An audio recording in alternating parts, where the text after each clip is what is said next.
1,000 tunes ringing in my ear, no time for conversation. 1,000 channels wired to my brain, no thought, just sensation. Peter Skillen, and I work at the YMCA of Greater Toronto, and my job title is Manager of Professional Learning, but I'm actually a K-12 teacher for the most.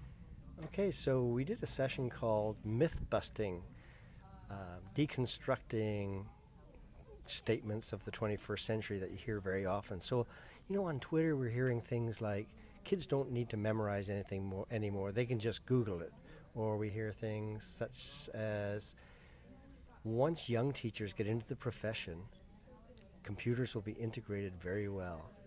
And so these statements are really of concern to us because I think they're too simplistic and they need to be deconstructed by folks who hear them.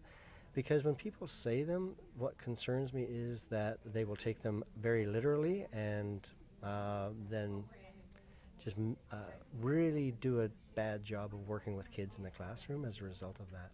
We think it's important for people to know how to deal with the statements when they hear them.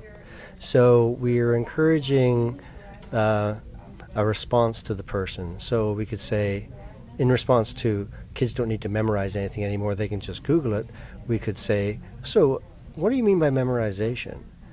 And they might say, well, you know, there's all sorts of useless facts kids don't need to memorize. Oh, so you're talking about memorizing useless facts. You're not talking about kids actually having a body of expert knowledge in their minds. So in that way it honors the intention of the individual who's making the statement, but also gives them a better understanding that maybe it's just not a simple dichotomy and a very simplistic answer. They're actually very complex issues. So hopefully then that teacher would be better prepared to work with the students along those lines. I think whenever people see these somewhat simplistic, dichotomous statements, if they don't question it, they may in fact have some lesser understanding than what they could have. One of the other things that we hear a lot is it's not about the tool, it's about the learning. And I understand the intention of that, but in fact tools shape behavior. So I think it's important for those teachers to work with students to help them understand the effects of tools on society. Effects of cars. Cars were designed to get people from point A to point B, but in fact suburbs developed, cities developed, the agricultural society changed, and so forth. So tools do impact behavior, and we shouldn't ignore that.